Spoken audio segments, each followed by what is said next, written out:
Hello, good afternoon, everyone. So, my name is Adil Ashraf, and I have done my BTech from NIT Srinagar. So, this was my little bit brief introduction. So, let us start the second law of thermodynamics. लेकिन second law of thermodynamics में जाने से पहले हमें देखना होगा कि हमें सेकंड लॉ की ज़रूरत क्यों पड़ती है, ऐसी कौन सी खामियां थी जो फर्स्ट लॉ ऑफ थर्मोडायनेमिक्स में थी।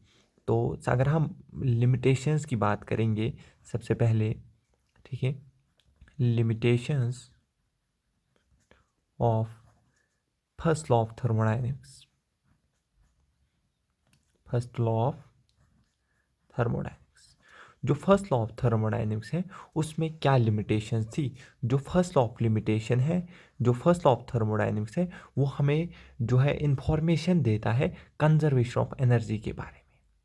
ठीक है, कंजर्वेशन ऑफ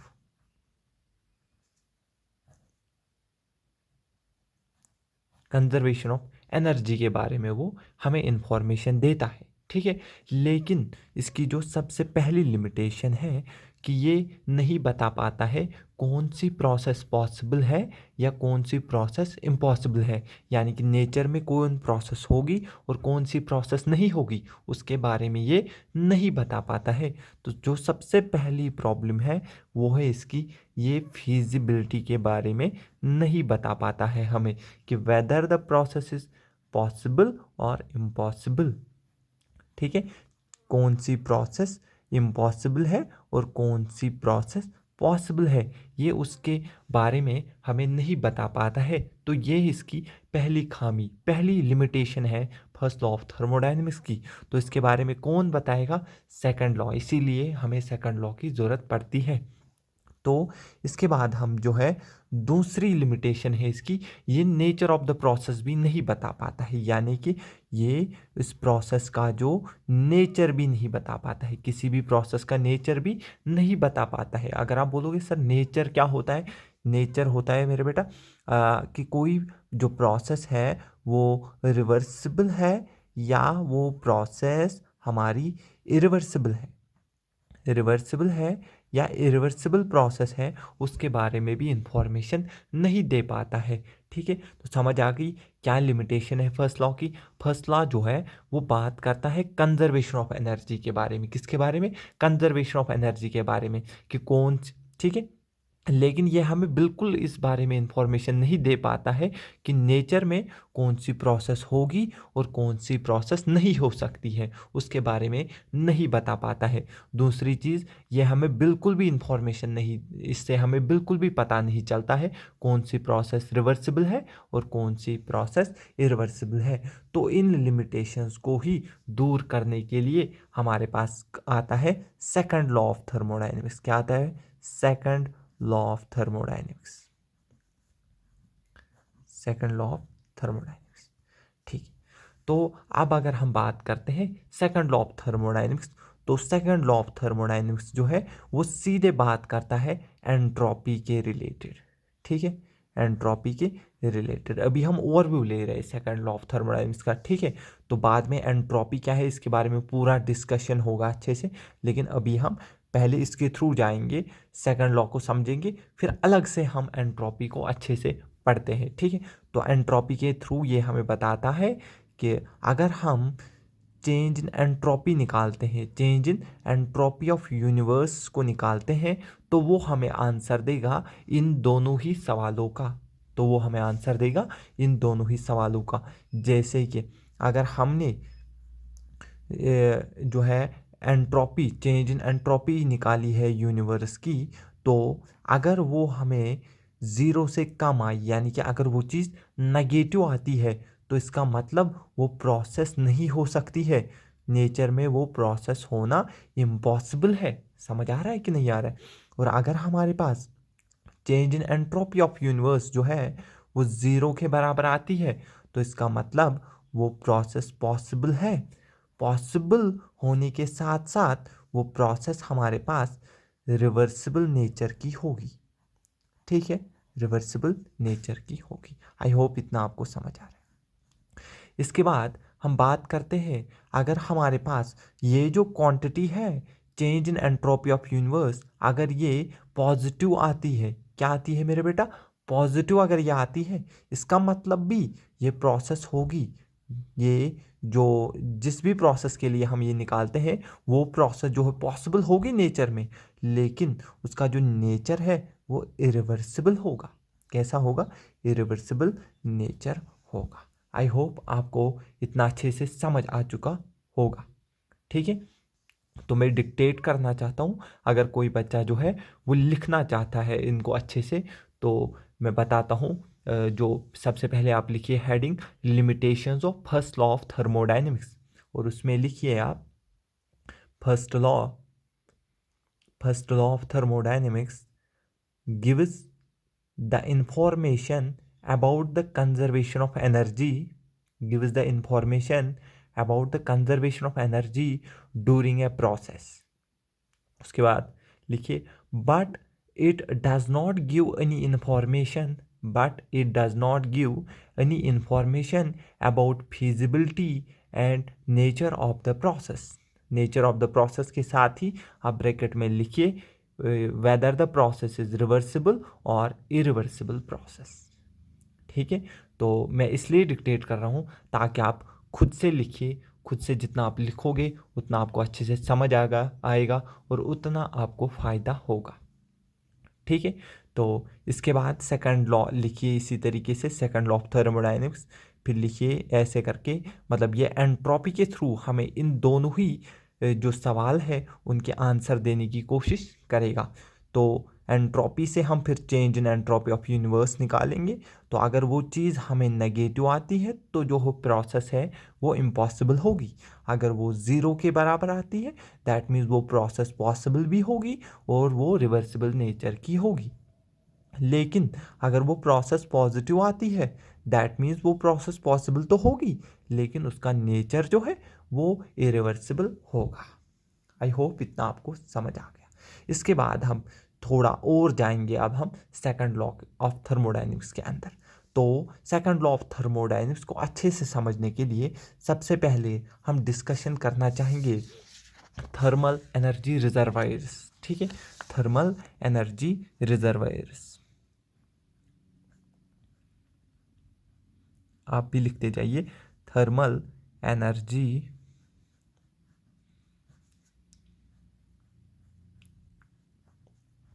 रिजर्वायर्स।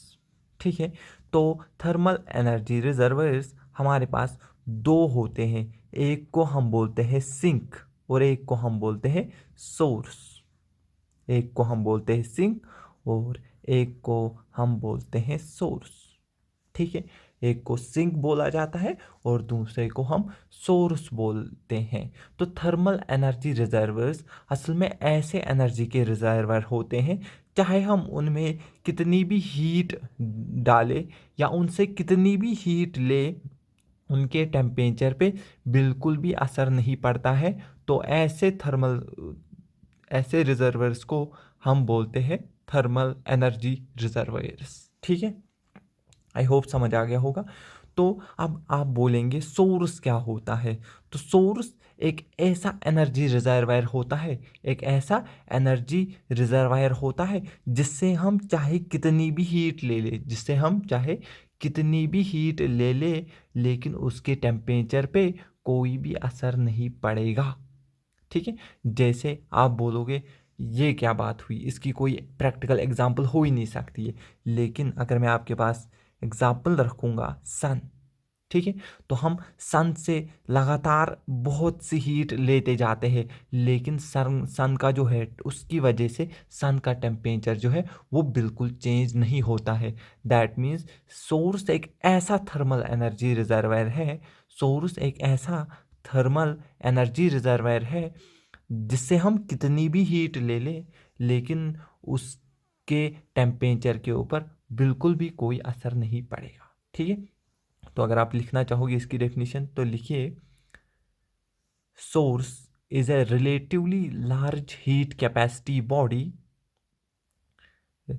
ठीक है, source is a relatively large heat capacity body to whom we can, sorry, actually, yes, ठीक है, लिखते जाइए, sorry.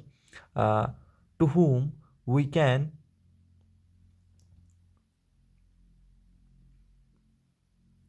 to whom we can take infinite amount of heat, to whom we can take infinite amount of heat without undergoing any appreciable change in its temperature, यानी कि जिससे हम बहुत जितनी भी हीट लेना चाहिए ले सकते हैं, लेकिन उसका टेम्परेचर जो है वो चेंज नहीं होगा। उसी तरीके से दूसरा होता है हमारे पास सिंक, यानी कि इसमें हम जितनी भी heat withdraw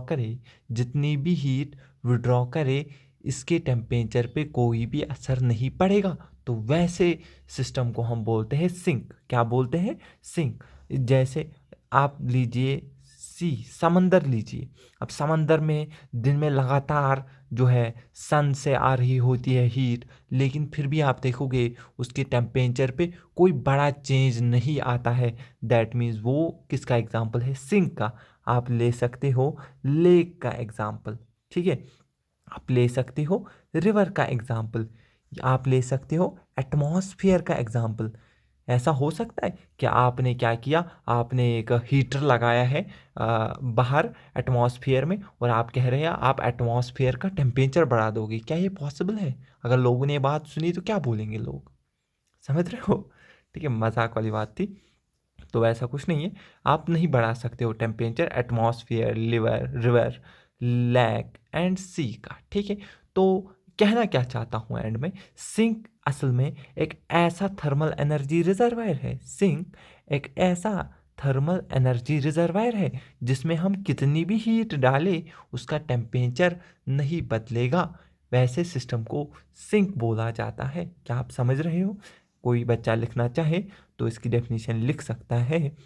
sink is relatively large heat capacity body.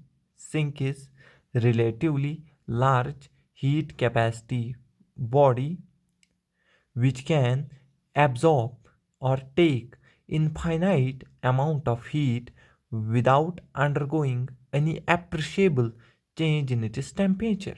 ठीक है, तो एग्जाम्पल्स आप ये लिख सकते हो। क्या आपको समझ आ रहा है जो मैंने आपको समझाया? थर्मल एनर्जी रिजर्वायर्स, ठीक है, ठीक है। तो देखिए इनकी डायग्राम कैसे बनाई जाती है। तो देखिए ये हम इस तरीके से बनाएंगे। तो ये जो भी तैयारी हो रही है ये हमारे हीट इंजन पढ़ने की तैयारी हो रही है, ठीक है।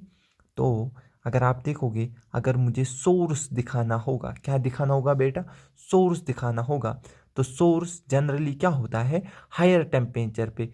क्यों होता है हायर टेम्परेचर पे?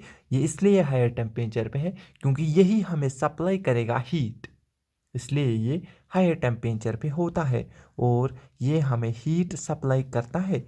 क्यू से हम दिखाते हैं हीट, तो ये हायर टेम्परेचर से आने वाली हीट है। समझ आ गया आपको? ठीक है। तो अगर हमें दिखाना होगा सिंक को कैसे दिखाएंगे हम, तो आप इस तरीके से बना सकते हो। ये हमारे पास क्या होता है? सिंक। सिंक जनरली क्या होता है? लोअर टेम्परेचर पे होता है, कम टेम्परेचर पे होता है। इसीलिए जो हमें हीट लॉस हो जाती है वो सिंक में चली जाती है, एटमॉस्फेयर में चली जाती है, और वो जनरली किस में होता है? लो टेम्परेचर पे होता है। तो जो भी सिंक में हीट चली जाएगी उसको हम हीट लॉस भी बोल सकते हैं, ठीक है। आपको आई होप इतना समझ आ गया होगा, ठीक है। आप और एक पॉइंट लिख सकते हो, in thermodynamics we can consider source and sink are close systems. ये सोर्स और सिंक जो है हम इनको एक क्लोज सिस्टम की तरह क्या करते हैं? कंसिडर कर सकते हैं, क्योंकि इनमें कोई भी मास ट्रांसफर तो नहीं होता है, बट इनमें एनर्जी ट्रांसफर हो रहा है in the form of heat transfer. इसीलिए हम इनको क्या बोलते हैं? हम इनको क्लोज सिस्टम बोलते हैं। क्या बोलते हैं? क्लोज सिस्टम बोलते हैं। Is it clear? तो इसके बाद जो है आपने देखा होगा थर्मोडायनेमिक्स में, जो आपने देखा होगा सेकंड लॉ ऑफ थर्मोडायनेमिक्स, इसके दो स्टेटमेंट्स होते हैं। कितने स्टेटमेंट होते हैं? दो स्टेटमेंट्स। दोनों ही स्टेटमेंट बहुत इंपॉर्टेंट है, उनको याद नहीं करना है, उनको समझना है, और उनसे ही आपको पता चलेगा जो बाकी सारी चीज़ें हम पढ़ते हैं सेकंड लॉ ऑफ थर्मोडायनेमिक्स में, वो इन्हीं दो स्टेटमेंट से निकल के आती है। ठीक है, तो जो हम सबसे पहले पढ़ते हैं उसको हम बोलते हैं Kelvin Planck statement. Kelvin Planck statement. ठीक है, जो केल्विन प्लैंक स्टेटमेंट है ये किसके बारे में बात करता है? ये बात करता है पावर प्रोड्यूसिंग साइकिल्स के बारे में। पावर प्रोड्यूसिंग साइकिल्स के बारे में ये बात करता है। और जो हम दूसरा आज के वीडियो में हम कोशिश करेंगे कि यही कवर हो जाए, फिर हम जाएंगे दूसरे स्टेटमेंट के ऊपर जो हमारे पास होता है कैल्सियस स्टेटमेंट। ठीक है, तो जो कैल्सियस स्टेटमेंट है ये बात करता है पावर कंज्यूमिंग साइकिल्स के बारे में। पावर कंज्यूमिंग साइकिल्स यानी कि पावर प्रोड्यूसिंग साइकिल वो साइकिल्स होते हैं जिनसे वर्क मिलता है, जो वहीं से का वर्क जो है देते हैं, उनको हम बोलते हैं पावर प्रोड्यूसिंग साइकिल्स। जैसे इंजन हो गया वो यहाँ से मिलेगा, लेकिन जैसे आपका रेफ्रिजरेटर हो गया, जैसे आपका हीट पंप हो गया, उनको यहीं से वर्क करना पड़ता है हमें, इलेक्ट्रिकल वर्क, तभी वो चलते हैं। यानी कि इनमें जो है वर्क देना पड़ता है, इसीलिए इनको बोलते हैं पावर कंज्यूमिंग साइकिल्स और इनको बोलते हैं पावर प्रोड्यूसिंग साइकिल्स। ठीक है, और ये दोनों ही जो स्टेटमेंट है, ये दोनों ही स्टेटमेंट क्या होते हैं? नेगेटिव स्टेटमेंट होते हैं। आप बोलोगे सर ये क्या होता है? ये दोनों स्टेटमेंट नेगेटिव स्टेटमेंट है। ये दोनों स्टेटमेंट्स को इसलिए हम नेगेटिव स्टेटमेंट बोलते हैं क्योंकि ये स्टार्ट जो होंगे ये इम्पॉसिबल वर्ड से स्टार्ट होंगे। ये बोलेंगे कौन सी चीज़ पॉसिबल नहीं है, तो फिर उसी से हम देखेंगे अगर ये चीज़ पॉसिबल नहीं है तो शायद ये चीज़ पॉसिबल होगी, तो वहीं से हमें हीट इंजन, रेफ्रिजरेटर और हीट पंप के कंसेप्ट्स मिलते जाएंगे। क्या आपको समझ आ रहा है इतना? ठीक ठीक है, तो अब हम बात करते हैं केल्विन प्लैंक स्टेटमेंट के बारे में। ठीक है, तो अब हम बात करते हैं केल्विन प्लैंक स्टेटमेंट के बारे में।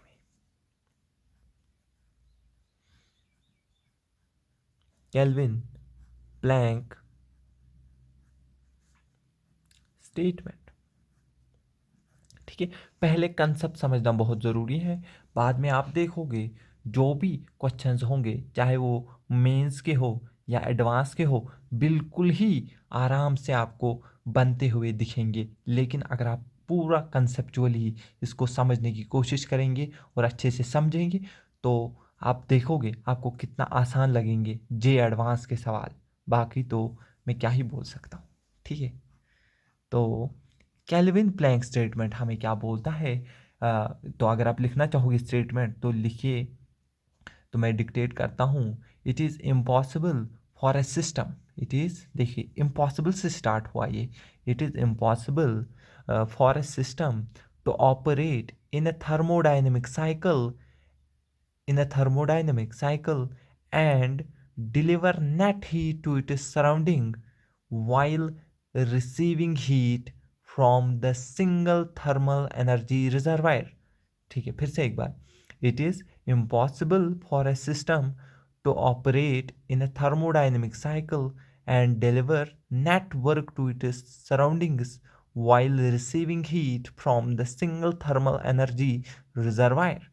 यानी कि ये कहना चाहता है कि अगर आप एक ही थर्मल रिजर्वायर है, आपके पास क्या है? एक ही थर्मल रिजर्वायर है और आप उससे हीट ले रहे हो, तो आप बोलोगे आपने ये जो है ये क्या बनाया? तो मैं बोलूँगा यही तो है हमारा सोर्स, क्योंकि सोर्स क्या होता है जिससे हम हीट लेंगे, यानी कि यहाँ से हीट जो है सप्लाई होगी। ठीक है, तो यहाँ पर ये जो है किसी भी साइकिल में जाएगी, जो भी हमारे पास साइक्लिक डिवाइस होगी यहाँ पे, ठीक है। अगर हम उसमें जितनी भी हीट सप्लाई कर रहे हैं, जितनी भी हीट सप्लाई कर रहे हैं, ये एरो भी बहुत इंपॉर्टेंट है। अगर मैंने इन एरोज को क्लॉकवाइज डायरेक्शन में बनाया, दैट मीन्स ये वर्क देंगे, ये वर्क देंगे। और अगर मैंने इनको उल्टी डायरेक्शन में बनाया तो दैट मीन्स वो वर्क जो है कंज्यूम करेंगे। तो यहाँ से आपको समझ आ गया होगा, जो भी पावर प्रोड्यूसिंग डिवाइस होगा उसका मैं क्लॉकवाइज एरो दिखाऊंगा, और जो पावर कंज्यूमिंग साइकिल होगा उसका मैं एंटी क्लॉकवाइज जो है दिखाऊंगा एरो। समझ आ गया।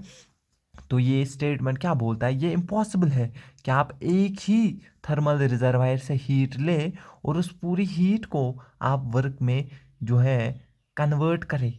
ये इम्पॉसिबल होता है, इट इज़ इम्पॉसिबल, हो ही नहीं सकता है। अगर मैं आपको 100 किलो जूल हीट दूँ और आप उसको 100 किलो जूल वर्क में कन्वर्ट कर दे, ये टोटली इम्पॉसिबल है। हमेशा कुछ ना कुछ वर्क जो है वो लॉस होगा in the form of friction, in the form of sound, या किसी अदर फॉर्म की वजह से वो लॉस होगा ही होगा। ये इम्पॉसिबल है कि आपकी जो एफिशिएंसी है वो 100% हो, यानी कि जो हीट है उसको कंप्लीटली नहीं कर सकते हम वर्क में कन्वर्ट। ये किसने बोला था, कैल्विन प्लैंक स्टेटमेंट ने। यानी कि पूरा, अगर हम इसको सिंपल भाषा में बताएं कि आप पूरे हीट को वर्क में नहीं कर सकते हो कन्वर्ट, ठीक है।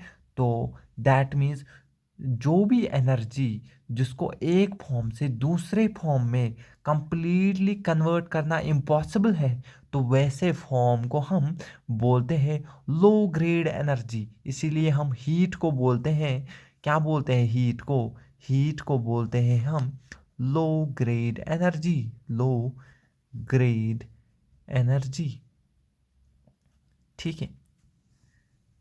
गुड। और जो फॉर्म ऑफ एनर्जी एक फॉर्म से दूसरे फॉर्म में कंप्लीटली कन्वर्ट हो सके, उस फॉर्म को बोला जाता है हाई ग्रेड एनर्जी। जैसे आप वर्क देखोगे तो आपने क्या किया, गाड़ी का इंजन स्टार्ट किया और उसको खुला छोड़ा, तो आप देखोगे बिल्कुल भी गाड़ी नहीं चली और आपने बस उसको खड़ा रखा है, चला, तो सारा जो वर्क है वो साउंड, और जो कुछ पार्ट साउंड में चला जाएगा और कुछ पार्ट जो है वो क्या हो जाएगा, इंजन को गर्म करने में चला जाएगा। यानी कि पूरा वर्क जो है वो लॉस हो गया in the form of heat.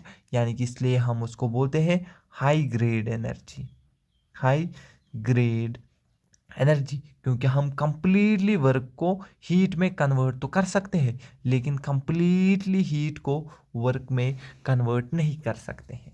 समझ आया।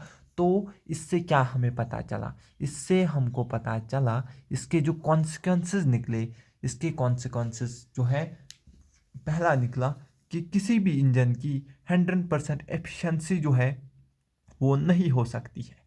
क्या इससे पता चला, PPPMM2 इज इम्पॉसिबल। PMM2 क्या है, इम्पॉसिबल है। अब आप बोलोगे ये PMM2 क्या होता है, इसको बोलते हैं perpetual motion machine of second kind is impossible. तो आप इसको समझते हैं क्या है। और दूसरा कॉन्सिक्वेंस इसका क्या है, इसका दूसरा कॉन्सिक्वेंस है, इससे हमें मिलता है कंसेप्ट ऑफ हीट इंजन। यही से हमको समझ आया कि अगर पूरी हीट वर्क में नहीं कन्वर्ट हो सकती है, दैट मीन्स कुछ पार्ट जो है उसका ज़ाया होगा और कुछ पार्ट वर्क में बनेगा। तो इसी कंसेप्ट के बेस के ऊपर हमने क्या बनाया, बाद में हीट इंजन बनाया। समझ आ रहा है, हीट इंजन इसी कंसेप्ट के ऊपर हमने बनाया, कंसेप्ट ऑफ